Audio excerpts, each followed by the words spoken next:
What's up, y'all? It's your girl, Nicola and Gray, Houston Style Magazine, HSM Politics, and we have concluded the Democratic National Debate here at Texas Southern University. As you can see, I'm just going to clear that up real quick. As you can see here, people are wrapping up their stories. The spin room behind us is where all of the big wigs are getting their groove on. And I'm going to show you guys in just a little bit, but we are here and we just got through listening to the candidates. I've got some content that I'm going to share with you all. I didn't get to start tweeting right away because Texas Southern had a little bit of an issue with the internet.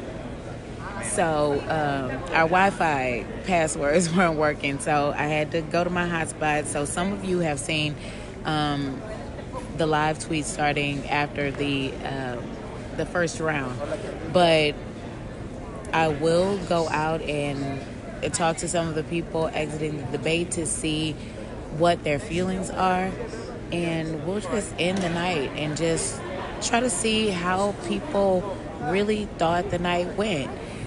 Hey, y'all. Thank you for joining. Hey, Leela. Hey, Rosa. Hey, Sister. Hey, Lance Rosette from Jesse H. Jones Senior High School. But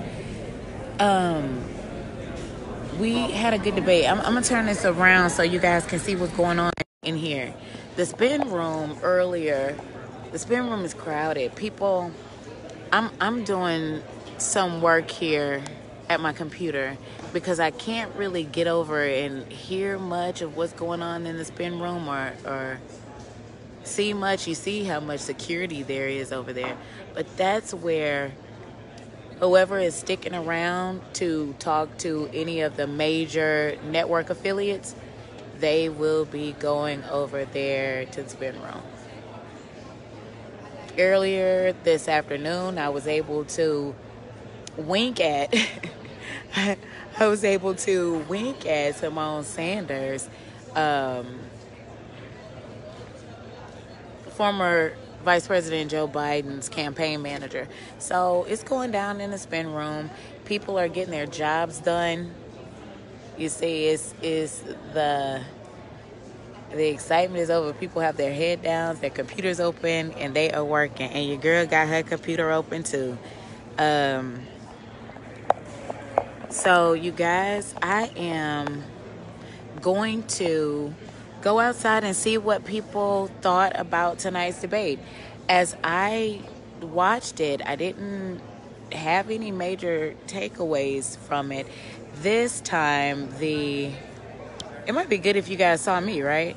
Hey, you guys. Hey, twin. What's going on? Did you watch the debates? It was interesting. I don't know. I'll have a longer recap coming tomorrow and one for next week in the print in the paper. But there wasn't a lot that was said that was much different that's been said in the previous debates.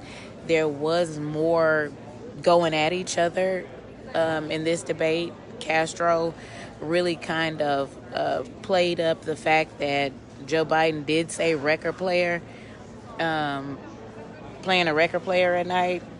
He didn't even have to say much about that. That was just one of those kind of like, oh my gosh. But he did really go after the fact that he is an older candidate, and he didn't let up. So there was a more contentiousness tonight, and there's gonna take a little bit for me to process because I didn't see. I guess maybe I didn't see what I expected to see. Some of the numbers changed. Like I told you guys earlier that we were here on the campus of Texas Southern University, so I expected to hear talk about HBCU funding. But the only person who brought up the HBCU funding was Senator Kamala Harris. And she's slipping in the polls, so she's going to need to do whatever she needs to do to get the black vote. right? So it was incumbent upon her to bring up HBCUs at an HBCU or just lose the moment, right? But what she did when she brought it up is, I'll have to do some more research, but her number went way up.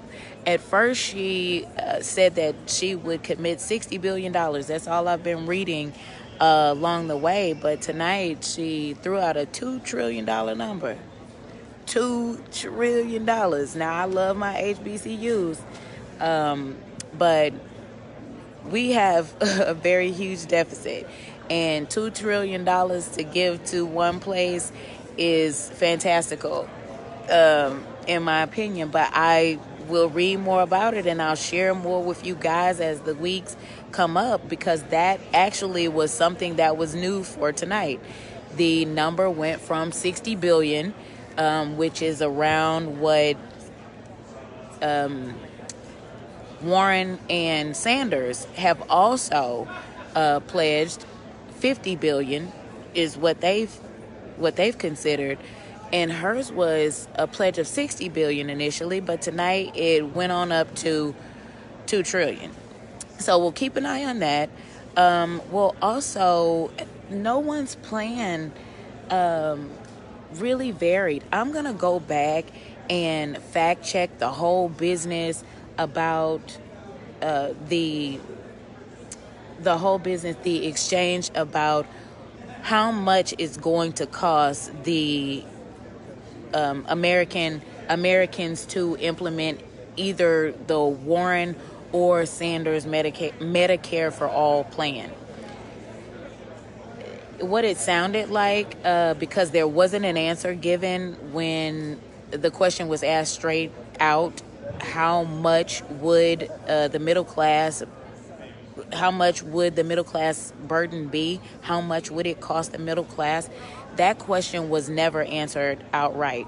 So in the coming week, when I am preparing for my longer commentary, I will be going back and doing a fact check and kind of teasing that out a bit, because that is very critical. Because if you put something forth and the question is asked whether or not it's going to cause a greater burden on a subset of people, it doesn't really matter if the burden will be less than the burden it'll be on someone else. If it's a burden, it's a burden. So we'll get to the bottom of that before I provide the commentary. But overall, the debate, was in a great setting. It was underwhelming. I'm sorry. It was underwhelming. I had a few moments where the zingers got good. It was, like I said, Castro did not let up on Biden about his age. And Biden outright called Bernie Sanders a socialist. So that's a job that President Trump does not have to do,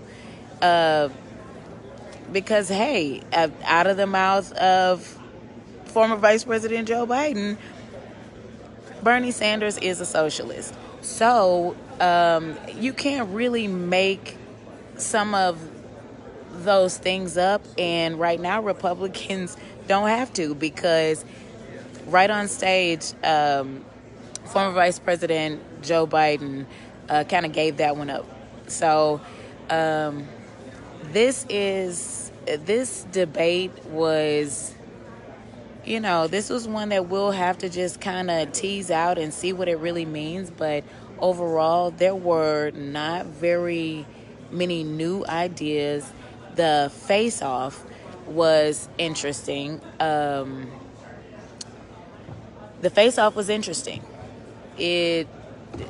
were a few tussles, like I said, the two between Castro and Biden, and then the moderator really kind of stunned Senator Kamala Harris when she asked her outright about her record.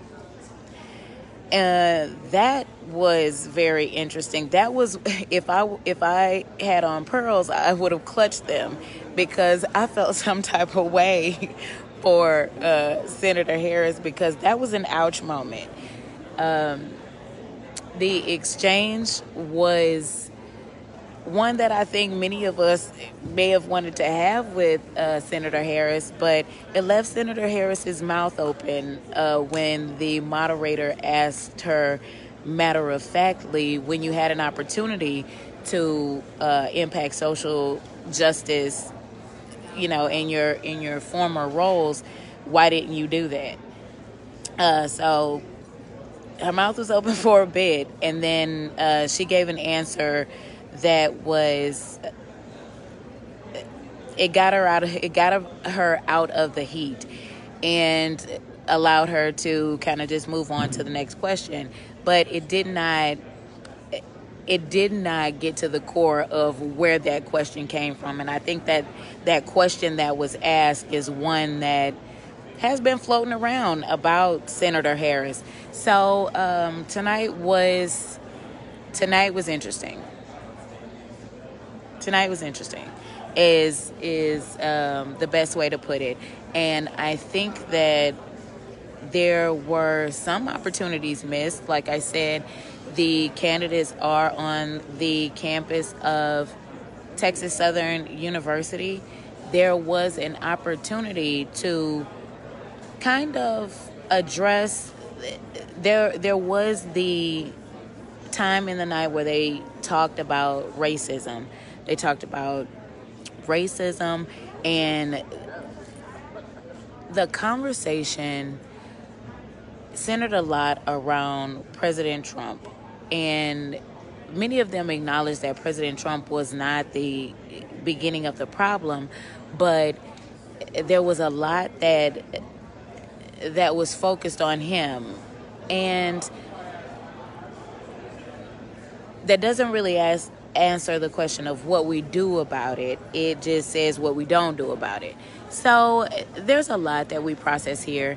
And like I said, I am excited that I was able to stay here and really just soak things in and get the information that I need in order to provide a great analysis for you guys. But I will say, with my final evaluation, that this was underwhelming. Underwhelming. The closing remarks were almost all over the place. Not almost all over the place. They were all over the place. They were from they may as well have been from the cotton fields of Georgia to somebody's little granny's house. When I grew up in my little grandma's house, it was really a hard last few minutes.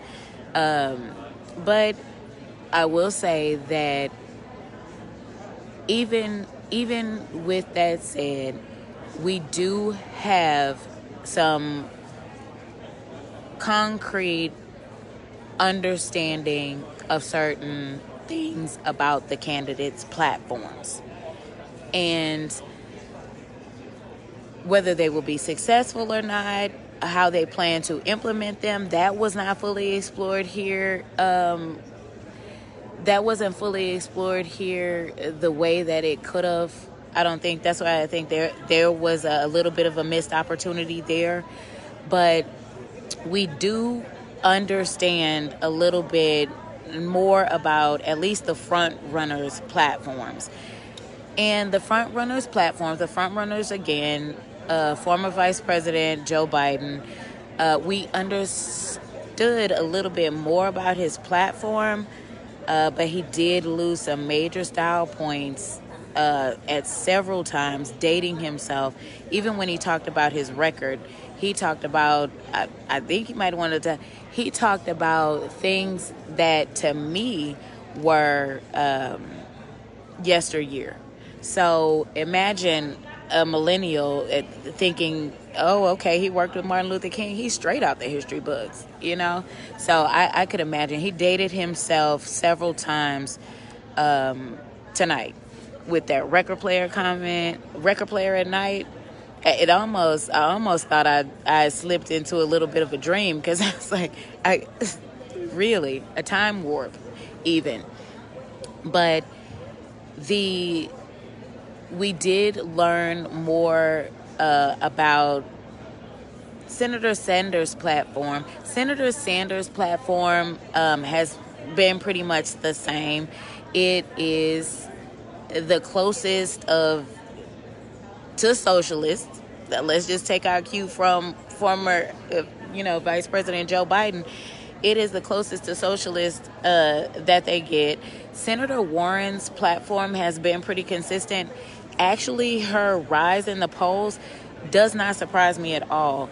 She has always had a plan. She's had a thought of the way that things should go, and then have also had plans to back them up. Wait a minute, y'all, look. There's Congresswoman Sheila Jackson Lee walking back to the spin room.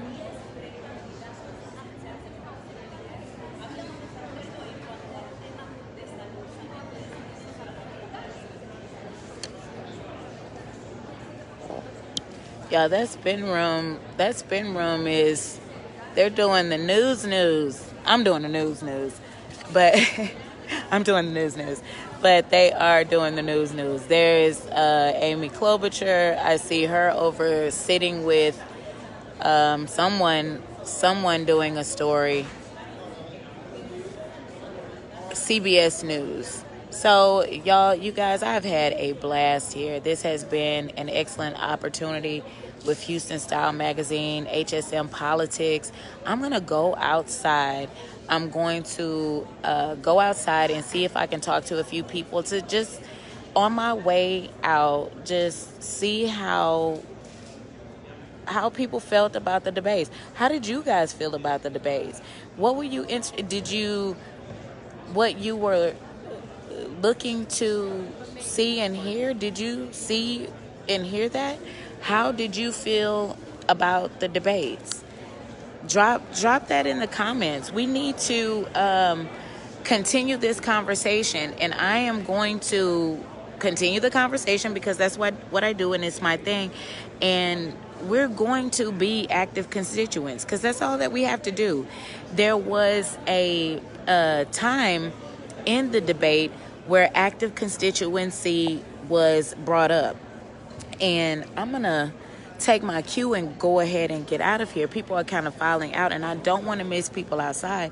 But I'll pick up on that point, and maybe we'll get someone outside who will talk with us about it. So I'm going to make my way outside before people get on out. But drop it in the comments. What were you listening for? Were you satisfied by tonight's debate? Do you feel pumped about the upcoming election? Is the field of candidates, narrowing itself? Tell me how you guys feel about tonight's debate and its success. All right, you guys, I'll see you in just a bit. I'm going to take this outside. Nicole Lynn Gray, Houston Style Magazine, HSM Politics. We'll continue.